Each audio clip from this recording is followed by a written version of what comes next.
di Madinah. Okey, sekarang ni kita dah berada di kawasan tapak peperangan Dah tak ada lah masjid kecil-kecil lagi. Murur.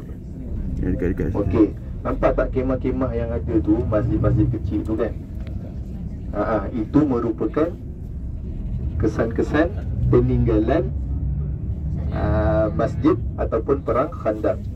Yang sekarang ni dibina satu ni dipanggil masjid, ni dipanggil masjid apa? Fatimah. Putih. Masjid Fatah lah kan? Fatah. Satu kawasan yang sekarang ada ni. Okey, yang dikatakan 7 tu yang macam kemah-kemah kecil. Kalau nampak bangunan-bangunan lama, dahulunya kan dinamakan kemah tersebut dengan nama kemah Abu Bakar, kemah Umar. Dijadikan kemah tersebut tempat solat dan kubu pertahanan para sahabat. Kalau kita nampak sebelah okey. Dan di sinilah tu nampak tak satu kecil atas tu. Okey. Tapi saya tak pasti nama dia kemah apa, kemah Abu Bakar ke, kemah Umar ke, tak pasti keberadaannya, kena rujuk semula. Tapi apa yang pasti, di situlah dahulunya tempat para sahabat berkubu, mempertahankan, kemudian dijadikan tempat solat. Lalu dinamakan kawasan ini sebagai kawasan ataupun Masjid 7 ataupun Masjid Sab'ah ataupun dipanggil Masjid Fatah. Dan dikatakan di kawasan sini juga merupakan tempat berlakunya peperangan Khandaq yang terjadi pada tahun ke-5 Hijriyah dalam bulan halo? Bulan apa? Dalam bulan Syawal, kalau tak silap saya, dalam bulan Syawal. Okey. Dan dalam surah Al-Ahzab juga banyak diceritakan tentang peristiwa peperangan Khandaq. Okey. Surah Al-Ahzab dikatakan apa? Allah, banyak ayat dia, tapi saya tak ingatlah ayat dia ayat berapa. Tapi dalam surah Al-Ahzab ni, kalau kita faham makna Ahzab tu sendiri adalah, Ahzab ni kata jamak Ahzab, tapi kalau satu dipanggil apa?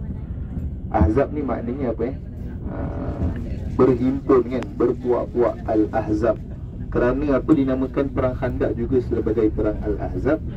Kerana musyrikin Mekah mereka bergabung dengan kaum ataupun puak daripada Madinah, puak Bani Nadir dan sebagainya, untuk menyerang kota Madinah. Lebih gabungan tersebut, Al-Ahzab tu gabungan tersebut lebih daripada 10,000 orang tentera dalam peperangan Khandaq. Tentera Islam perlu melawan dan menempung lebih 10,000 orang tentera musyrikin, hasil daripada gabungan-gabungan kabilah-kabilah selain daripada Islam yang berada di Madinah, kaum-kaum puak Yahudi kan, okey, bergabung dengan orang musyrikin daripada Mekah.